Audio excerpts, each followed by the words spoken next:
start with accepting that someone thumped the first domino, and there's a factor there that I don't understand. And I've witnessed paranormal experience before, so that doesn't lead me though to my way or the highway religions. And I think once there's a credo involved, then there's an arbiter that plays to ego. And any point that was good is lost in that. And so that the basis of a formal religion is a bad thing.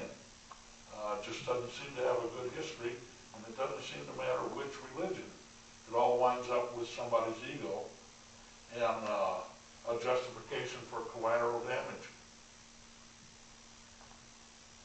Sure, it's qualia related. Do you want to comment on that? Sure. I think you're very correct. And I think that very often that is exactly what has happened. There needs to be a distinction made between religion and spirituality. Spirituality is in my definition, and I speak just as an individual here, not as a teacher in a Catholic institution, but spirituality to me is the total presence of that person to the world. And that means physically, it means your bodily presence, your face, your odor, if you have good perfume or cologne, or if you're otherwise, and your psychic awareness, presence to that moment, and your spiritual presence of wonder and inquiry and concluding and evaluating. That's, to me, what spirituality is. It's very concrete, very real. It's, well, real presence, the real presence of a person to their world, whether it's in Sudan or whether it's in, Harlem for that matter. Religion is a system of creeds, of creedal stuff, ritual stuff, and moral directives. The religions, whether they're Eastern, as Hinduism, Buddhism, Tao, or Confucianism, or Zoroastrianism, or the religions of the book, whether you're talking, the Judaic tradition, the Christian tradition, the Muslim tradition, are all systems that are supposed to help that spirituality to flourish. And it doesn't always. It cripples it, or it stifles it, because it is a human thing. Religion is a human thing. Jesus himself said, "Woman, you don't go to Jerusalem or you don't go to the hill. You worship in spirit and truth." What was he saying? He's saying, yeah, they're going to get it wrong. If you look at the origin of the Catholic tradition, the first pope blew it utterly. And so what are we to expect? We get bent out of shape because the religion is defective. And I think that's a point of growing up.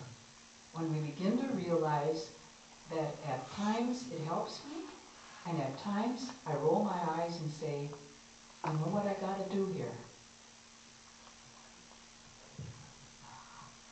I would agree that, obviously there's lots of open-minded religious people who care a lot about science, and they're very tentative with their beliefs.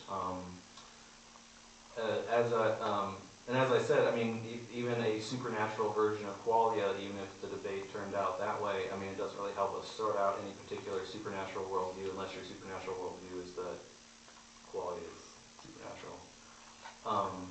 But nevertheless, just to give a context of the debate, just in lots of back and forth arguments from lots of popular discussions, just even historically in my own right, the debates in Skepticon too, there were the professional debate and the student debate were about all sorts of things between Christian and non-Christian worldviews, and the religious philosophers channeled practically everything into the philosophy of mind. And all of those kinds of issues, whether they're making an argument from consciousness, or they're making an argument from reason, which is very popular, when you really whittle that down to what they're really talking about, somebody says argument for reason, I don't think, the material world can account for reason. You point out, well, we can program machines and computers that perform logical operations and spit out an answer, and then they go, well, it's the experience of reason. It's like, well, okay, well, experience is qualia. So there are a lot of debates that, even though we don't really get very far, even if they win, they do channel into this, and I thought that it was an important issue to address. I want to make it very clear that I accept every tenet in the creed. I am not someone who will hedge on any of that. I will even be so radical as to say that I believe that after death, the human molecular structure is altered. And the fact that we are made out of light means that somehow our physicality, it sounds like beam me up Scotty, I know, but that we are altered to such a point by the way we have loved is what people will see.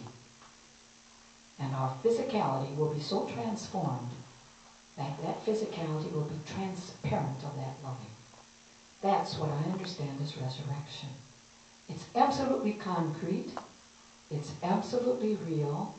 I see no problem with it whatsoever.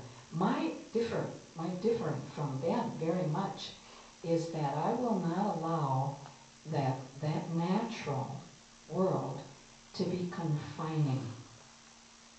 I see that natural world as to be radiant of something.